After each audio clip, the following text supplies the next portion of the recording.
It's Monday, August 9th, 2021, and the morning edition is live. On today's show, the Prime Minister getting ready to deliver a national address tonight. We break down the performance of the Bahamas at the Tokyo Olympics, a young author already making his imprint in the publishing world, and we dive into the recent Summer Arts Immersion program. So let's start the morning off right.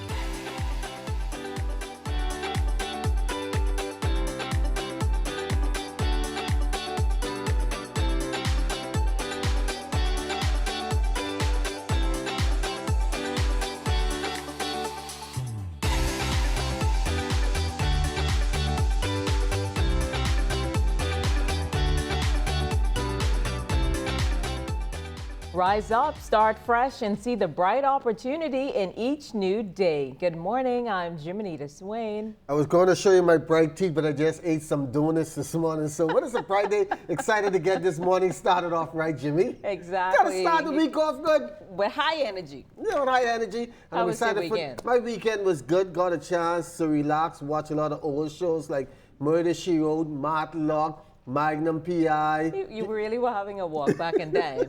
Yeah, so just wanted to relax. What about you? You remember those days? I had some rest. That's what I did. I enjoyed my weekend. I went to the beach, so I had a great weekend. I want to do that sometime today. But we still have this. You have this next bag to give away once again by Genesis, and they're in a Bahamas mood this whole month. It's August. School is going to open up in another 3 weeks or so. So we're going to give away this nice school bag, all courtesy of Genesis Uniform Center. And the question this morning: how many countries competed in the 2020 Tokyo Olympics? That's the Olympics that ended last week. And how many got medals? How many countries and how many got medals? Jimmy, please, man, answer this question. Just give me Roundabout? a Roughly. ballpark So answer. we know there's a lot of countries in the world, so I would say more than 200. Uh-huh. And maybe 50, 60. I didn't catch all of the Olympics, but I'd say 50, 60. The number to maybe dial, medals. 502-3780 if you want to win the prize. Sounds like I didn't get it right. Do not listen to Jiminita at all, because all two were wrong. She was close, but close doesn't count. Talking about close, playing the streets close this morning is our Desmond Saunders. Good morning, Des. A pleasant good morning, Jiminita and Fisher. A pleasant good morning to all of you. And the morning is going to be great, and it's starting off pretty well. I'm here on Nassau Street by the traffic light here on Nassau Street. Corporal Christopher Wims joining us on the broadcast this morning. Now, we made a number of observations. We've been at this scene, on this site here, for about an hour. A number of people not adhering to the traffic signs and running the red light, a major issue. Yes, good morning, Desmond. Good morning, Bahamas. As you stated before, we observed about 5 motor vehicles that ran the red light. The reason why we said ran the red light, because they was able to observe their light was on amber, which is orange to some of us, and they still proceeded across the red light. That is a big no-no. All right. Let's talk about some of the overnight and weekend issues. All right, well, overnight, we had nothing reported last night, thank God. However, in a total of 72 hours, we would have had 21 accidents, 18 of which were accidents were damage only, 2 with injuries, and 1 hit and run. At this time, we have 9 hospitalized victims as a result of those accidents, but we're reminding people to drive with some due care and attention. There is no right way to do the wrong thing. All right, driving without due care and attention and reckless driving remains a big issue, as we communicated off camera. Oh yes. Let's say you run the red light. We cannot charge you under the Road Traffic Act for driving without due care and attention. We have to charge you with driving reckless and endangerment to the motor vehicles, to the motor in public out there, because the light says stop. The stop sign says stop. So why would you proceed across the light? That's your intent. Your intent is to break the law, so you will be fined and dealt with accordingly, according to the Road Traffic Act. All right, Corporal Christopher Wims joining us on the broadcast this morning. I want to remind you that traffic police will be out in full force this morning and this week. So drive to stay alive. Desmond Saunders right here live on Nassau Street. Jiminita and Fisher, back to you in the studio. Thanks a lot, Des. We are waking up to 82 degrees, partly sunny, winds east-southeast at 6 miles per hour, humidity 73%. An area of high pressure will remain the dominant weather feature across the islands today, partly sunny and hot with scattered showers and isolated thunderstorms, along with breezy conditions in the central and southeast Bahamas. Expect a daytime high temperature today of 93 degrees Fahrenheit, overnight low 75. As we look ahead to Tuesday, a shower will happen early in the morning. Expect some breeze as well, 90 in the day, 79 at night, and then on Wednesday, same condition. Expect some rain early in the morning with some breeze, 90 in the day, 79 at night. To the emergency powers COVID-19 orders, Prime Minister the Most Honorable Dr. Hubert Minnis will make the announcement during a national address at 8 o'clock tonight. A statement from the Office of the Prime Minister confirmed that Prime Minister Minnis will inform Bahamians of his administration's plans related to the current COVID-19 emergency orders and the country's future transition to a new legislative approach. With the current emergency powers COVID-19 orders set to expire this Friday, August 13th, a resolution to extend the orders will be tabled in the House of Assembly tomorrow, August 10th at 10 a.m. Senators will then table the resolution during a meeting at 3 p.m. tomorrow afternoon. House members will meet again on Wednesday at 10 a.m. to debate and pass the resolution, while senators will meet on Thursday at 3 p.m. also to debate and pass the emergency powers extension resolution. 88 new cases of COVID-19 being reported in the Ministry of Health's latest release, 62 in New Providence, 11 in Grand Bahama, 8 in Eleuthera, 4 in Abaco, and 3 in Exuma. The total COVID-19 case count nationwide now stands at 15,625. 2 of the New Providence cases have a confirmed history of travel within the past 14 days. Of the new cases, 35 are males and the other 53 females. Hospitalizations are at 122, 107 moderately ill, and 15 in the intensive care unit. There are 2,362 active cases with 18 new recoveries, bringing that total now to 12,842. The COVID death toll stands at 304. More Bahamians and residents getting inoculated with the COVID-19 vaccine. The weekly vaccine tracker shows that 108,506 vaccines have been administered across the country. That's a rise of 1,608 vaccinations from the week before. 62,863 first doses and 47,580 persons are fully vaccinated. COVID-19 vaccination centers in New Providence reopen at the Church of God of Prophecy East Street Tabernacle today, the Baumar Convention Center tomorrow, Tuesday, August 10th, and St. Anselm's Catholic Church on Bernard Road, Wednesday, August 11th, for first and second dose vaccination administration. Officials at the Princess Margaret Hospital making another urgent appeal for family members and relatives of deceased loved ones to collect them from the hospital's morgue at the earliest opportunity. The appeal comes as the morgue is again operating beyond capacity. The Public Hospitals Authority is also asking funeral homes who are under contract by deceased family to accelerate body removal in preparation for burial. If bodies are not removed in a timely manner, the PHA will have no alternative but to render the required legal authority to remove the remains. While the Princess Margaret Hospital attempts to mitigate its limited storage capacity, the increasing number of bodies threatens morgue operations as the overflow can compromise the integrity of bodies over time. Well, 45 new qualified Bahamian doctors are now the latest addition to the healthcare sector, and they're being employed at the right time when more physicians are needed on the front line of the COVID-19 pandemic. The 45 physicians graduated from the University of the West Indies School of Clinical Medicine and Research during an oath swearing and awards ceremony yesterday at the British Colonial Hilton Hotel. The ceremony that followed all COVID-19 health and safety protocols allotted students for their hard work in achieving their new career goal.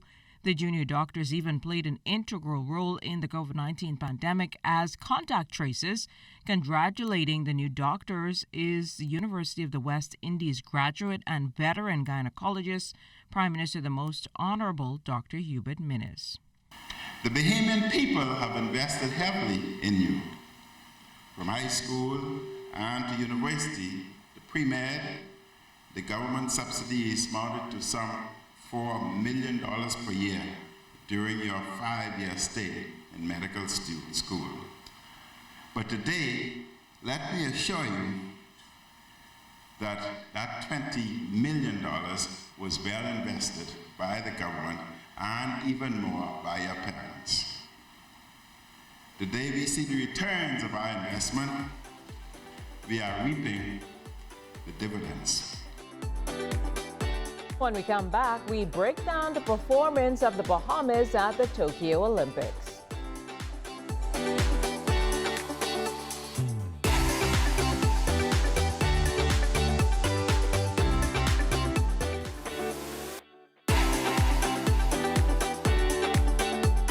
Well, the Summer Olympics all done with the Bahamas with two gold medals, both coming in the 40 meters. Stephen Gardner and Shawnee Miller Uibo, and the Bahamas finishing 42nd overall. It was quite a feat. Joining us this morning via Zoom, the Minister of Youth, Sports and Culture, the Honorable Aram Lewis, a former Olympian himself. Good morning and welcome to the Morning Edition. Good morning, Charles. Good morning, Jamanita. Good morning, Bahamas. Thanks for having me. Well, first of all, how do you feel about Team Bahamas' performance? Oh my God, couldn't be more excited. Just hearing the somber news just now, what's really going on in the country. The performances of our Olympic athletes really raised the spirit of this country, and I couldn't be more excited. I didn't miss any of the races. I wasn't there in person, but sitting in front of the television, surrounded by friends and colleagues, I didn't miss any of the races, and the excitement just resonates from the south to the north, all over the Bahamas. We are extremely excited by the performance of our entire team. And like I've said, you've competed at this level before. How difficult you felt it was for these athletes to perform under these conditions, COVID, no fans, stuff like that? It's almost as difficult as we're having it right now. All the challenges that we face covering the country, with all of the precautionary measures we have to take. This is the first time that the athletes have to perform under such conditions, and preparing for any athletic event, you have to be mentally tough. And their performance alone speaks to how tough they are. They were physically fit. The team was well managed. The athletes was ready. They know that they carried the weight of the entire country on their shoulders, and they carried that weight very well. They perform under extreme conditions, and as you can see in the results, and my goodness, there's nothing to complain about. Per capita, I do believe that we didn't come 42nd. Per capita, we would have won the Olympic Games by purely winning 2 gold medals. And we've been seeing that all over on people's status. The Bahamas won the Olympics. That, despite under these conditions, like you said, it's really uplifted the spirits of the Bahamians. Oh yes, absolutely. We need things to celebrate. With what's going on around us all over the world, we just needed those athletes. And to speak to the power of sports, it speaks to the power of sports and how important this ministry is, not only to the development of the youth, but to the development of the entire nation, and to just motivating us to move forward. There are some bright spots, as you can see behind me. Even the light is bright right now. The technical officer was saying we have to find a way to turn the contrast down, but there's no way I could have done it. And as my image is showing up on this camera right now, we are a bright spot in the world of sports. We have proven ourselves over and over again. And let me say to the entire team, the coaching staff, those athletes perform to the best of their ability. And we got 2 gold medals. But again, let us not underestimate the performances of our other team members. We had bright showing in the 100 meters. We had 2 of our female sprinters in the hurdles. Devon Charlton made history again by becoming the 2nd female finalist in the Olympic Games at 110. For the first time, we field a 4x4 women's 4x4 women's relay team, and now they have something to build on. Having experienced this first time fielding a team in the 4x4, we are sure going into the next Olympics, we'll have our men's 4x4 and 4x1 qualifying for the Olympic Games. And of course, the performance by Stevie Gardner. He's the world champion and the Olympic champion at the same time, a feat that was accomplished by Tonique Williams-Darling. And Shawnee Miller, a repeat gold medalist in the 400 meters at that level. That performance is phenomenal. So we have nothing to say on the negative vibe with respect to our team. It is all well. And they have certainly done well for themselves, for their family, for the community, and by extension, our entire country. And the government of the Bahamas could not be more proud of them. And on that note, under these conditions, many still wondering what will be done for our athletes. Well, initially, the two outstanding athletes, Shawnee and Stevie, I do believe, perhaps Devin, they were going to go off on the Diamond League. Perhaps one or two of them. And of course, let me not forget to mention Donald Thomas earlier, who is now 37 years old. When I represented the Bahamas, I was 31 and 35. First time as a 31-year-old. And Donald is now 37 and is still jumping at the highest level. So again, Donald, we are, and Jamil, we are going to certainly, sorry, Jamal, my bad. We are going to certainly recognize the entire team when they arrive. They are scheduled to return to the Bahamas on Thursday. So again, initially we expected them at a later date, but they're coming in on Thursday. So the Ministry of Youth, Sports and Culture, the Ministry of Tourism, the Office of the Prime Minister, the Bahamas Olympic Committee, the B3As, we have kicked into high gear as of yesterday evening when we found out that they will be coming in on Thursday to make sure that they are received well. Those Olympic athletes will be given their monetary rewards by the Bahamas government. And of course, people do not understand, and I would like to clarify the fact that the Bahamas pay out for gold medals perhaps higher than most countries around the world. And I will speak to facts. The great United States of America, they award their gold medalists $37,500, their silver medalists $19,000, and their bronze medalists $15,000. Their silver medalists $22,500. The Bahamas, we reward our gold medalists with $40,000 for gold, 30 for silver, and 20 for bronze. And of course, even the finalists, they will be rewarded. South Africa, $37,000. Canada only gives their athletes $16,000. Australia, $15,000. The Great Britain, they don't offer any monetary rewards. They offer their Olympians a lifetime job of $38,000 a year. So again, we are among the highest that pay out to our athletes, but we seek to do even more because we really appreciate what they are doing for this country. So again, we are planning a grand celebration. It is, the time is shorter than we expected, but we are capable at the Ministry of Youth, Sports and Culture. I've alerted my Permanent Secretary, the Director of Sports, and all of the relevant agencies, and they have been pushing and pushing to ensure that we receive our athletes in grand style when they return to the country on Thursday. Thanks a lot, Minister Aram Lewis. Once again, Thursday we'll be looking forward to that and the details coming out on the big celebration. Thanks for joining us and waking up with us on the Morning Edition. You're welcome and have a good day. Kai Jones with perhaps the dunk of the year in the Summer League debut for the Charlotte Hornets. It was so nice, we had to play it twice. Taking off from the free throw line, jamming it over Kenneth Farid. The 19th overall pick in last month's NBA draft by the Charlotte Hornets had a double-double, 10 points, 10 rebounds, in 4 for 10 shooting from the field to go along with 2 assists and a block shot in 26 minutes of play. However, the Hornets lost to the Portland Trailblazers 93-86. They play again this evening at 6 o'clock against the Sacramento Kings. Coach Dutch Gately on the rookies' first game. I thought Kai's there were 2 great possessions where we got on the guys to pass it a lot more in the second half. 2 great possessions where he drove and dumped off to the big. To be able to do that at his age in his first game, that's impressive. Now, there's still stuff we got to build on. For him to come out, like I'm thrilled. He's such a great kid, and to have this moment right now anybody can have one game. Now let's see. Hey, can you do it again? Because now he just put himself on the scouting report. The Kings, they had 3 Kings coaches watching. Now they're saying, don't let this guy shoot. Now, how is he going to be able to find his shots and be able to, all right, they take my shots away, not forcing it and making plays for other guys. But I was thrilled. I was thrilled for him. I couldn't be happier for him right now. As we head to the break, we take a look back in history. On August 9th, 1954, the first examinations of the Bahamas Junior Certificate took place with 212 entrants, most of them from the Family Islands. Also on August 9th, 1973, the Clarence A. Bain Airport in Mangrove Key, Andros was officially opened.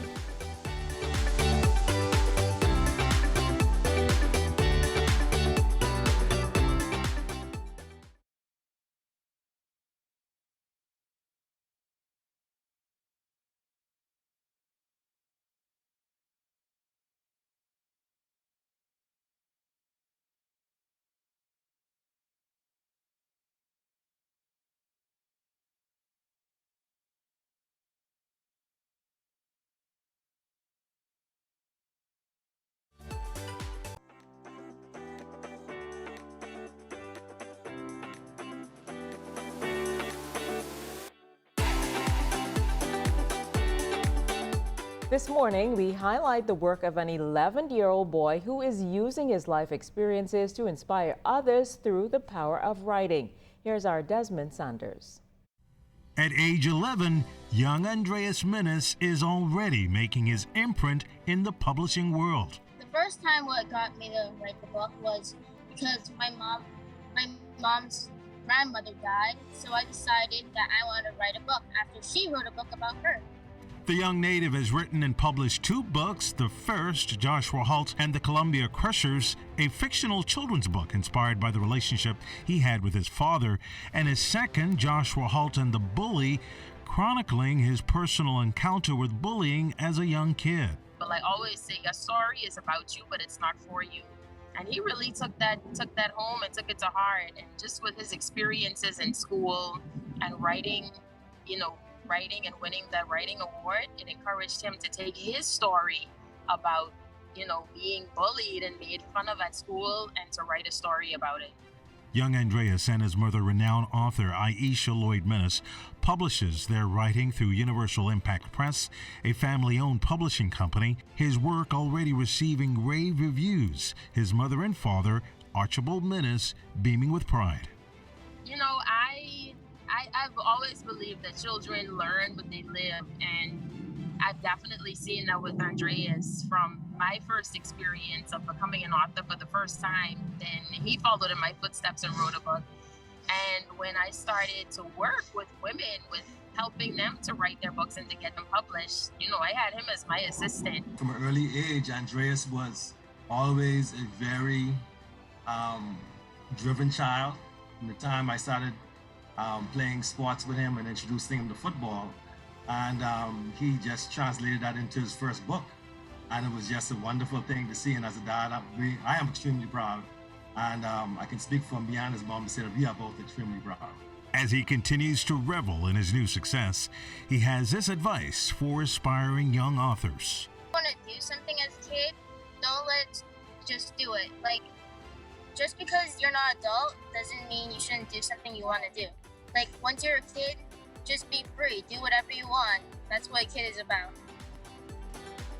Well, after the break, we dive into the recent Summer Arts Immersion program. Stick with us.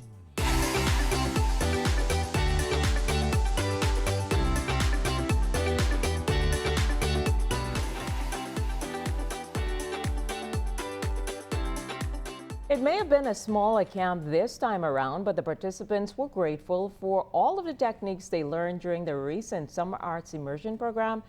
Take a look at what some of the participants focused on. The Summer Arts Immersion program, now in its 4th year, is still going strong, even though the coronavirus pandemic forced officials to make some adjustments in how it operated. Co-founder Keisha Oliver says they used a hybrid platform of online and in-person instruction. We actually had some interaction with the kids, which was great because they thrive on human interaction to be creative. And so it was a really interesting program. We engaged 14 students, 8 within our foundation cohort, which focused on drawing and painting, and then 6 in our intermediate cohort, which is new for us, it's a mentorship program that was led by myself and Antonius Roberts, and we really saw the students who were returning. They came in and even though it was only 2 weeks, they really matured. They really grew in their creativity. The lessons, while with a Caribbean focus, do offer a wide perspective for the young artist. I had 2 instructors in our foundation cohort, Felice Roberts, who is a Bahamian artist and a graphic designer who led our drawing sessions for week 1, and Willisy Tynes, who's based in the U.S., but he's Bahamian and very talented, award-winning, in fact. He is a self-taught painter, so he led painting in week 2. And although that's a traditional kind of lens or perspective to look at art, we also had our digital media students that were in the intermediate cohort looking at how digital media and new media can really advance what we're doing here now in the educational system. And one of the returning participants, Janelle Thomas, was also the program's Fine Arts winner. This program around, I was able to understand the idea of professionalism and finding a brand for myself and my work and trying to improve. And since I focalize on spreading messages through my work, I learned how to have the concepts clearer so that my observers could really understand and then appreciate my work. Brian Dickerson was another participant who said he usually works on abstract pieces. In this program, we focused on still life and doing precision to reality, where I usually like to go off of reality. So that was interesting, and I love that it challenged me, and I learned a lot about my art style. I do see myself having an art-based career. I want to be a fashion and graphic designer. Also, I want to be a singer-songwriter, so I find art helps me be more creative. So in any type of creativity, even if it's writing stage play, art still helps me stay grounded in my creativity. And this morning we highlight the work of a local entertainer who's making waves on the local tourism circuit. Here's Desmond.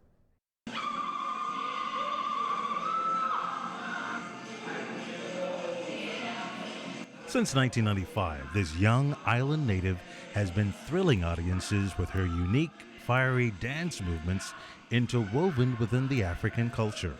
So I've been doing it from the King and Knights time, back in the days. Freddie Munnin show, Dara Miller show. I've been with the Lashik dancers for quite a while.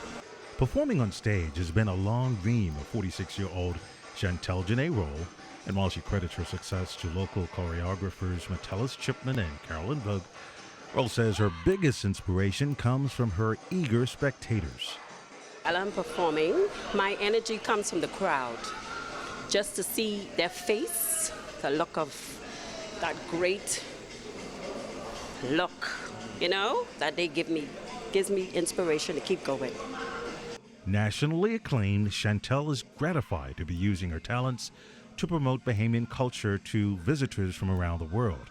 She's presently headlining the Cultural Extravaganza weekly show at the John Watling's facility, Delancey Street.